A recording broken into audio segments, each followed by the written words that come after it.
You're listening to On the Job with PORAC, hosted by PORAC President Brian Marvel and Vice President Ben Therriault. On the Job with PORAC is your go-to podcast for insights into the challenges and opportunities facing law enforcement professionals here in California and across the nation. Our goal is to provide an inside look at these issues from the perspective of officers who risk their lives to protect and serve their communities. Welcome to On the Job with PORAC, your inside look at the pressing issues facing law enforcement in California. I'm Brian Marvel, joined with my new co-host, Ben Therriault. On this episode, we're diving into the topic that's been making headlines across our state: retail theft crisis and efforts to reform Prop 47. We're thrilled to have two distinguished guests with us to shed light on this complex issue. Joining us is PORAC-endorsed Sacramento County Sheriff Jim Cooper, who brings years of frontline experience in combating crime and protecting our communities. Prior to being the sheriff, he served in the state legislature for 8 years. He definitely stood in the breach in protecting public safety in California while in the assembly, that's for sure. We're also honored to have Randy Perry, PORAC's legislative advocate, who's been on the forefront of the political efforts to address this crisis.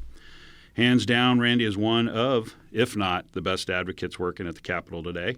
We're grateful he works for us and has seen the ups and downs of public safety legislation over the decades. Thank you both for being here today. Thank you for having us. Together, we'll explore the current state of retail theft in California, examine the legislative package aimed at tackling this issue, and discuss the proposed ballot initiatives to reform Prop 47, which now has a number, Prop 36. We'll also delve into the political dynamics surrounding these efforts and PORAC's position on this crucial matter. So let's get started with this important conversation on public safety, law enforcement challenges, and the path forward for California. Sheriff, thanks for being here with us. Really appreciate it. I appreciate you being the Sacramento sheriff, but your work at the Assembly is where I really got to know you, being the president of PORAC. And I thank you for all of the work that you did there, because if it wasn't for you, I think law enforcement might have got steamrolled. It was you and Lackey, Tom Lackey, only two cops up there for a long time, making sure that public safety was being heard in the caucuses, which was so important over the last several years. Yeah, it was. I want to thank you, Brian, for your support and your members. PORAC's been a big part of it. I appreciate it. I wouldn't be here without PORAC. And just think about things right now. Prop 47 was done 10 years ago, and every year people tried to get bills through the committees, the Assembly's Public Safety Committee, and couldn't. Why this year? And the reason is it got so bad, they had to do it. That's the only reason. 20 bills this year on retail theft. And the tide has changed. How much, we don't know. But it's one of those things where you have to seize in the moment right now. And that's why I think it was so important to have you in today for this discussion, because I don't know, I mean, probably a lot of people know, but prior to you actually getting into the Assembly, you spent, I think 30 years in the Sheriff's Department. I think you wind up working in Elk Grove on a council, and then I think the mayor. And then you go into the Assembly, and you have all of that law enforcement experience. You're seeing it firsthand in your own communities, and now you're seeing it very firsthand as the sheriff of Sacramento County.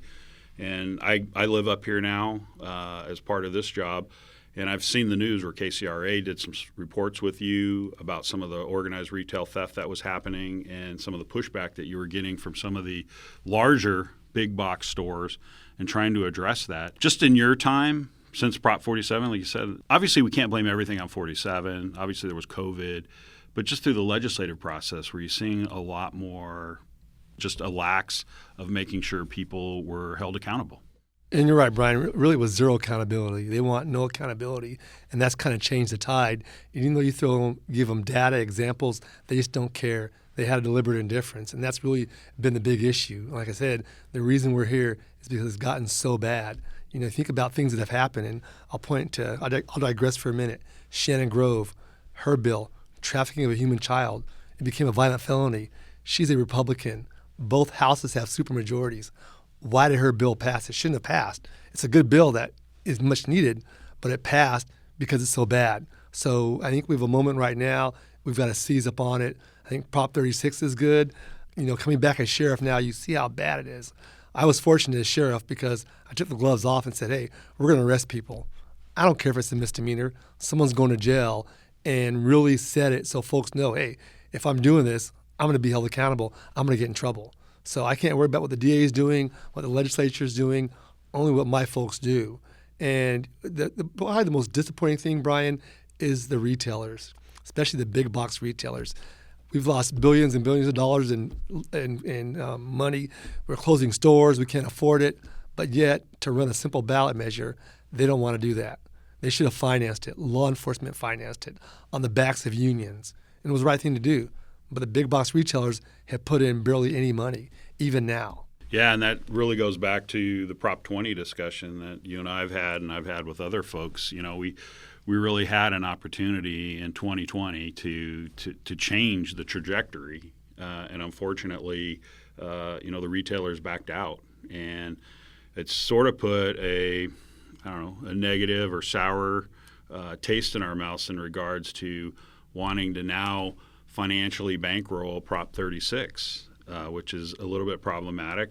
We clearly support Prop 36 just as much as we supported Prop 20, and we want to see it get over the finish line. And I think this year is the year to make it happen. But just imagine if Prop 20 would have changed. Where would we be in all of this? I think, these companies wouldn't have lost all these billions of dollars that they're seeing now.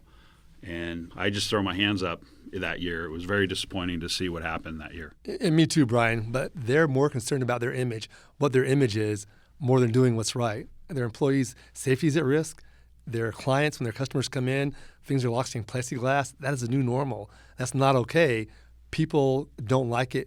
People want things done. They're tired of it. The polls say that. And what's interesting, the legislature, they've been slow to evolve. It's like, read the tea leaves. The tides are changing, but the legislature is still stuck in that mode. And it was very telling when the governor came out and talked about Prop 47 and needing a change, the money for retail theft. You look at his positions that are changing right now, I think they're recognizing, some folks are, what the public sentiment is.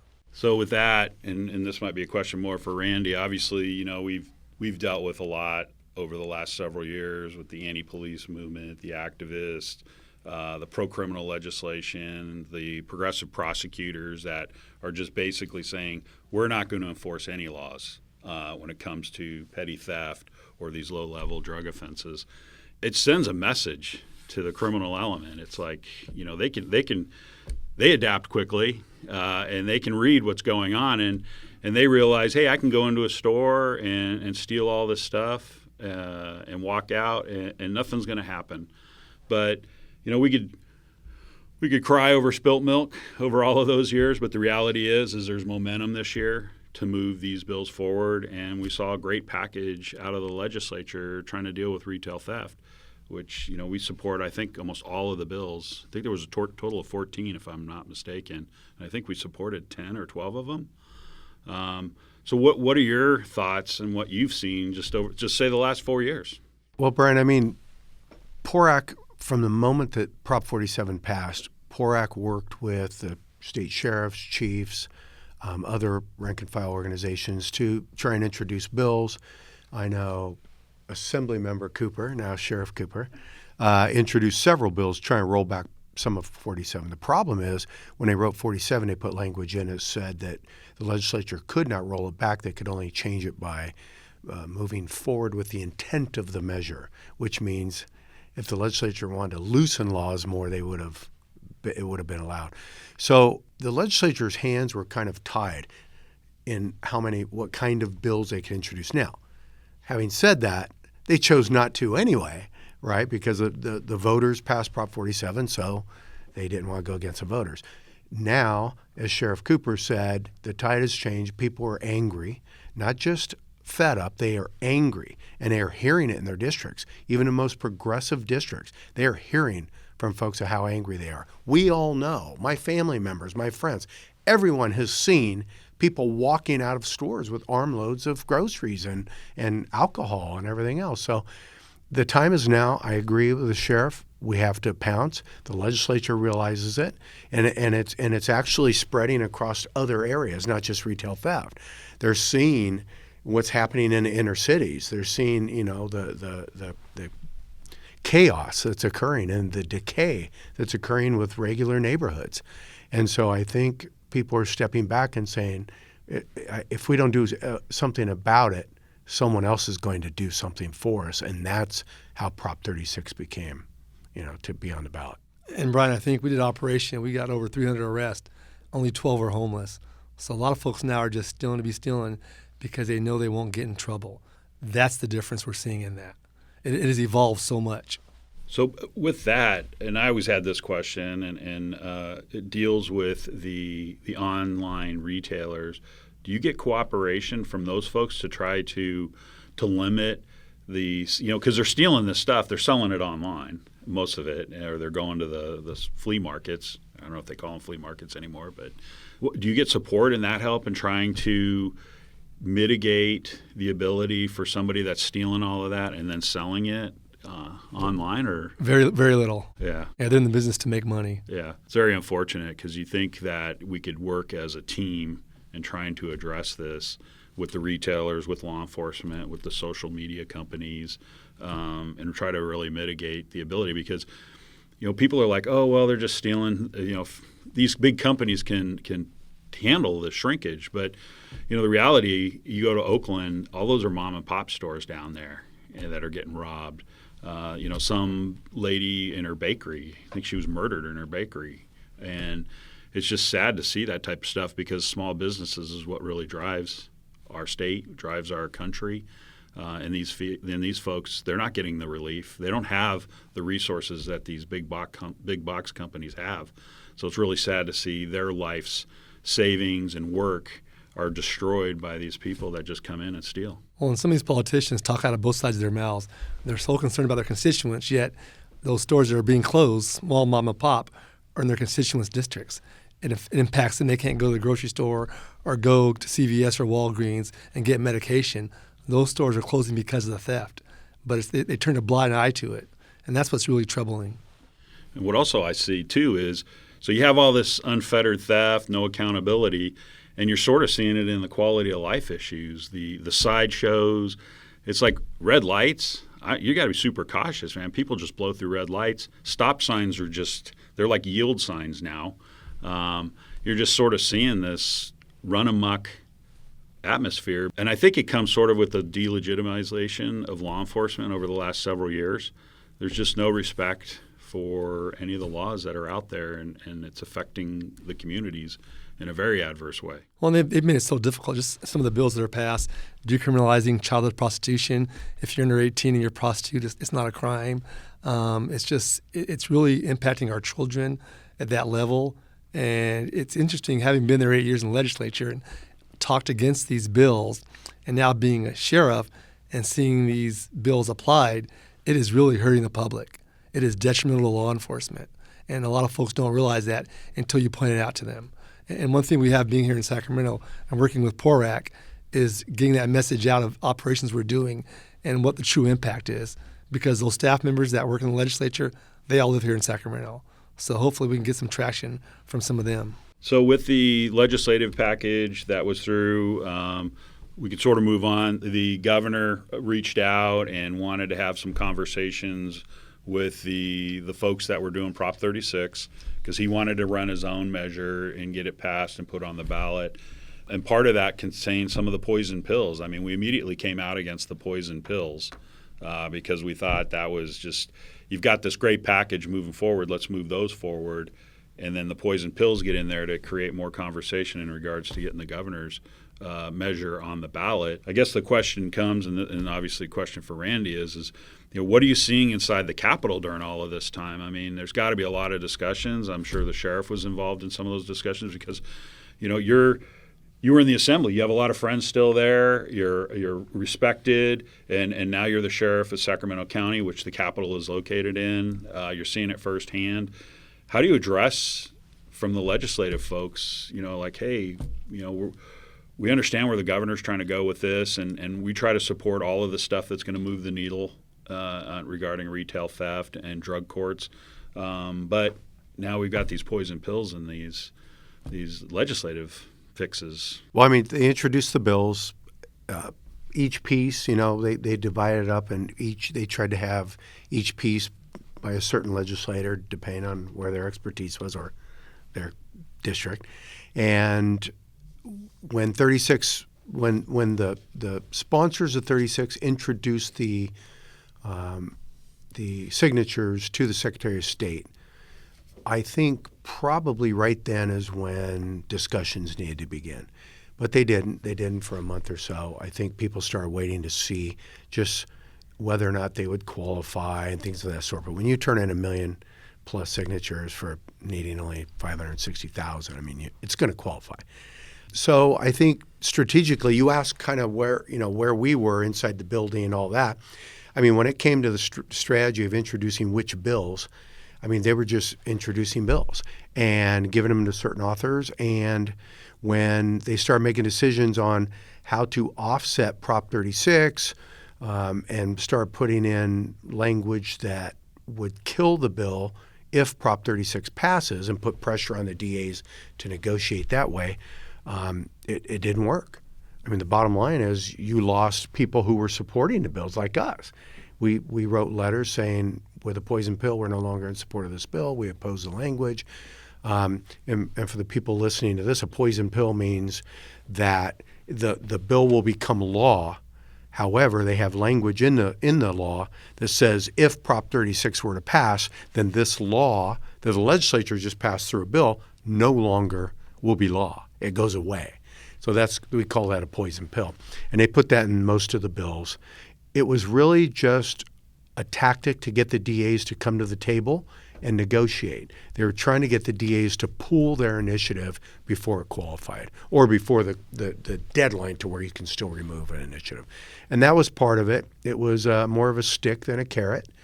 In addition to that, they tried to offer them language that the governor and others would be willing to support, but not on this ballot measure in November, in 2026. And that was the deal they were trying to get the DAs to come to the table, and the DAs were having no part of it. I think they miscalculated. They won on Prop 20, and they thought they could win this time, but it's at different times. Yeah, it's a whole different picture. And I think they really thought in their heart of hearts that they could force their way through it and do it. And it's just like I said, this is not 2020. This is a whole different time. And there were larger issues, just so you know. We won't go into details, but there are larger national issues that were involved in why they were trying to do the negotiations they were doing. It was about voter turnout it was Trump running against Biden at the time, and they wanted to try and keep, a lower suppressed Republican turnout. So they were trying to keep something like this that they assumed would appeal to Republicans off the ballot as well. So down-ticket races, they're worried about people getting elected on those down-ticket races, how the vote comes out. And they're concerned about it, and they should be concerned about it. People are really angry and fed up, and to be so slow to recognize it and not change that course. And there's still folks in the building that vehemently oppose Prop 36. That's something that I'm curious on from your perspective, actually both of your perspectives. For the average street cop, there's a lot of, obviously, Sacramento has multifaceted issues on how politics intersects things and how the results that come from that. But do you think this is more, having been both inside and out and as a cop, and then from your perspective, do you think that this is a ideology issue? Is there a sea change in that that has momentum, that the pendulum is moving, or is this, like you just said, folks are we just have to kind of bitterly accept this as what we have to do in this election cycle? I think it's really ideology. They feel that way. They don't want anything told anybody accountable for anything. It doesn't matter what it is. And that's the issue. They've always been that way, and they aren't changing. And it's not really representative of California. California is really a moderate state, but in the legislature, it's not reflected. When you're voting up here, rarely do you hear from your constituents unless someone says, hey, email, call your assembly member, your senator. Otherwise, you don't get a lot of input on the majority of bills. So you come up here and vote in anonymity, and people do that. But I think where you hold their feet to the fire is their voting records. A lot of members have voted on some very bad bills that are anti-public safety, and the chickens are coming home to roost. What about you, Randy? What are you seeing on the inside in regards to, like Ben said, are they just accepting of the fact that the tide's changed and they need to go along with that? Or is it really, hey, I want to really look out for the constituency, and we need to – they're not eliminating 47. They're just making fixes. Yeah, they're hearing in their district. They're hearing from their constituents. And like I said earlier, they're angry. And they're hearing it on a regular basis. I remember Senator Scott Wiener saying one time that retail car break-ins and garage break-ins, things of that sort, burglary, was up 1,000% in his district. He said he was going home on the weekends and he spent all his time on the weekends going to these neighborhood, meetings and all this with everybody complaining. Yet nothing. I mean, I never saw him do a bill. And finally, he runs a bill on, what happens when you break into a vehicle and made a small little tweak. But he never would have introduced a bill like that had his own voters not gotten angry. And that's what I think people are. And it doesn't matter what district you're in. You're in Inland Empire or you're in the Progressive Bay Area. You're hearing from your constituents. Everyone knows someone who has gotten robbed or had a break-in in their personal property or have witnessed people just walking away and stealing right in front of them with no one doing anything about it. And that's the beginning of a chaotic system. I mean, I think things have been so bad, and Sheriff, maybe you can speak to this as well, but there's just a level of non-reporting out there that's huge. And I think so then people have this person-to-person, neighbor-to-neighbor contact, but folks like, well, statistically it's this and that. Well, that doesn't, unfortunately, allow for the fact that, folks are just so fed up, they don't even call for certain things, but it's still happening. And that's a great point. They hung their hat on that forever. Hey, the data's not there, crime's down, blah, blah, blah. As you said, it is underreported. The retailers don't report it. We have no idea. Having gone in there and worked in there, it's out of control. The numbers are huge, and the retailers don't want to put those numbers out there. They know what their losses are, and it's not sustainable. We're all paying higher prices. That's what's frustrating, that it costs more. I have to push a button if I want soap or toothpaste, and that's where the disconnect is with that. And other thefts. I mean, I'm hearing from people I know who live and work in San Francisco. They said they just keep their windows down in their car because they've had their door glass busted 3 or 4 times, and it's costing so much money. Their insurance is people going leaving up. Notes. Oh, there's nothing in here. Right. Don't worry. Right. Hoping that you read it. And so people are stealing little window. things out of their car, but no one reports any of that. None of it. Well, now, and then also an appellate court ruling, if your car is less than $950, it's a misdemeanor. Car theft has historically been a felony, but who owns a car less than $950? Somebody poor, an immigrant. The people they propose to, value the most, they don't protect. Let's chat real quick on 36. I mean, obviously everybody in here is going to support Prop 36, and there's some really good stuff in here. It's great to see that they're bringing the drug courts back, because I'm sure we've all seen it personally. When there's no repercussions for the drug usage, for these folks that are addicted to it, and you're not holding their feet to the fire, they're not going to get the treatment unless you're absolutely ready to become sober and move on. They're not going to seek the help. But now with the drug courts, we saw. That's the one thing that I think 47 did a lot of damage to in the state of California, and we're seeing the rise of all of the drug issues, is the fact that they got rid of the drug courts. And you're right, Brian. No one goes to drug court now unless they want to get their record expunged. And that's the thing. It is so hard to get off drugs, let alone alcohol. You need the carrot and the stick to help these people. And what's crazy is they can get their record expunged if they complete drug court. That's the crazy part. We want to get you clean and get you okay, and we'll expunge your record. They don't even want that. And when we had drug court in Sacramento, it was very successful. The courts were involved. It wasn't law enforcement. It was the courts, a neutral party, and it worked. And with the advent of 47, it just dropped off. So no one goes to drug court now. And it's impactful. You need it. If I'm having a crisis and I want to get help and you're homeless or you're poor, there's nowhere to go for rehab. You're screwed. Yeah. And then the other one, which is really good, and we support, there was a bill for this too, especially for fentanyl dealers. You have to read the notice saying, hey, this can kill people. If you're caught selling it again, you could be charged with murder. That's in this language. I think that's huge. They already do it, I think, for DUI drivers. I just see a lot of good stuff in Prop 36, and I'm looking forward to this passage. I think it'll be a sea change for law enforcement. I think it'll be a morale booster for the cops on the street and the deputies. But I also think it'll be a tremendous improvement for the state of California because Your time in the legislature and PORAC and all our coalition friends have just worked so hard over these last years to sort of stop this flood of pro-criminal legislation and anti-public safety.